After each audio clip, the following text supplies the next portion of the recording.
BNP কত ৮০টা seat পাইতে পারে, জামাত ৭০টা সিট পাইতে পারে। এনসিপি তারা যদি মনে করেন নির্বাচন ধুমধামভাবে করতে পারে কিছু সিট পাইবে, হয়তো ১০-১২টা সিট পাইবে। নূর তো একটা সিট ইনশাল্লাহ পাবে। জাতীয় পার্টি পাবে কিনা এটা আমি বলবো না বাবা। আওয়ামী লীগ করলে এখনো ১০০ আসন পাবে। জামাত কি করবে, আসবে কিনা না আসবে ওটা আল্লাহ পাকের হাতে। বর্তমান যে সরকার চালাইতেছে এই সরকারের কোনো দোষ নেই। আমি চাই যে মনে করেন নির্বাচন আরো পরে হোক। অনেক নামি দামি দল বাংলাদেশের বিএনপি, এবং তাদের উপর থেকে মনে করেন যে ১০০% আস্থা ছিল, এই আস্থাগুলি মনে করেন উঠে যেতেছে। এই সরকার তো ক্ষণিকের জন্য, সে তো মনে করেন নিঃশ্বাস ছাড়ার সময় পাইতেছে না, আপনি তার বিরুদ্ধে আন্দোলন। পতনকৃত সরকার আর বর্তমান সরকারকে নিয়ে এভাবে কথা বলা আমাদের মতো সাধারণ মানুষের পক্ষে একটু কঠিন। আমরা সব কথাই ওপেনলি বলতে পারি না।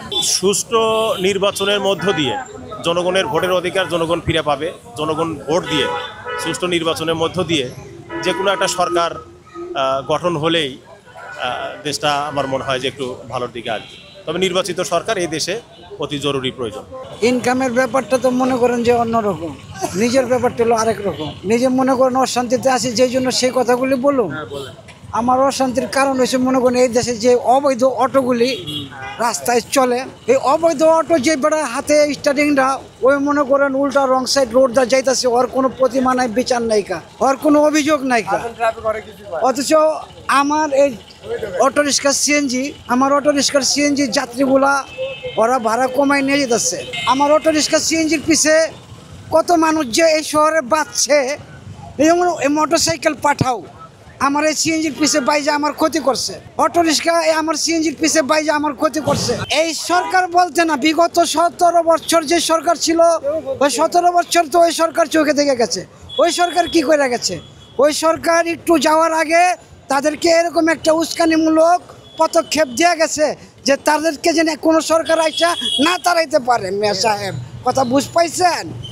বিগত সরকার ওদেরকে মনে করেন এরকম একটা পদক্ষেপ পথ দেখা গেছে। এই সরকারের কি দোষ দিবেন আপনি? এই সরকার তো ক্ষণিকের জন্য, সে তো মনে করেন নিঃশ্বাস ছাড়ার সময় পাইতেছে না, আপনি তার বিরুদ্ধে আন্দোলন, অমুকের আন্দোলন, তমুকের আন্দোলন, আনসারের আন্দোলন, বিডিবির আন্দোলন, হ্যাঁ, পুলিশের আন্দোলন, ব্যাংক কর্মচারীর আন্দোলন, সব ছাত্রর আন্দোলন। সরকার এই সরকার কি বৈশা আপনার ১৭ বছর সহ্য করলেন, আর আপনার ৭ মাস ৯ মাস ১ বছর সহ্য হইতেছেন না? আপনি ১ বছরের ভিতরে ১৭ বছরের ঝামেলা শেষ করে নিতে পারবেন? আর মিয়া সাহেব ১৭ বছর যারা এই দেশের মন্ত্রণালয়গুলিতে চাকরিতে বসছে, ১৭ বছর যে বিগত সরকার ১৭ বছরের চাকরি দিচ্ছে সরকার, এইগুলি আপনি বাইর করতে পারবেন? অফিসের ভিতর থেকে বাইর করতে পারছেন? তাদের দলীয় লোকগুলি তাড়াইতে পারছেন? তারা তাদের গানা বাজনা গাইতেছে। এই সরকারের উপরে দোষ চাপায়া তারা একটা ইস্যু দ্বারা করাতে চেয়েছে।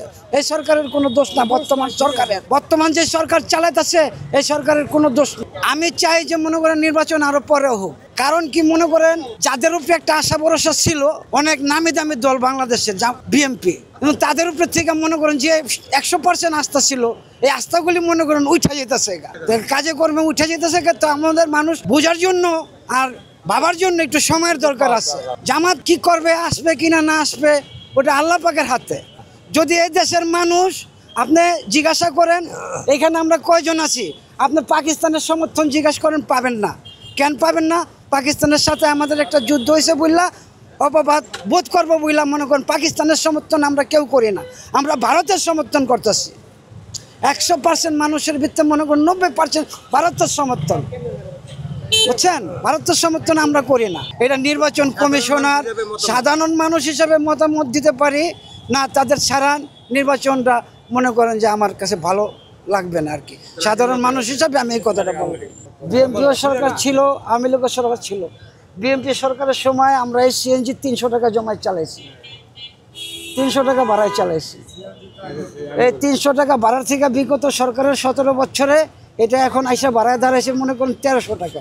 যাত্রী কিন্তু যাত্রীগুলো এখান থেকে মনে করেন ভাগ হয়ে গেছে, অটোতে ভাগ করে নিয়ে নিছে, পাঠায় ভাগ করে নিয়ে নিছে, কিন্তু পরিপূর্ণ ১০০% আঘাত এসে পড়ছে সিএনজির উপরে। এখন আমরা চালাই, বলবেন যে চালান কেন?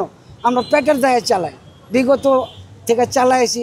এই সিএনজি ২০০২ সালের থেকে চালায়। বিএনপি কত ৮০টা সিট পাইতে পারে, জামাত ৭০টা সিট পাইতে পারে। এনসিপি তারা যদি মনে করেন নির্বাচন ধুমধামভাবে করতে পারে কিছু সিট পাইবে, হয়তো ১০-১২টা সিট পাইবে। নূর তো একটা সিট ইনশাল্লাহ পাবে। জাতীয় পার্টি পাবে কিনা এটা আমি বলবো না বাবা। আওয়ামী লীগ করলে এখনো ১০০ আসন পাবে।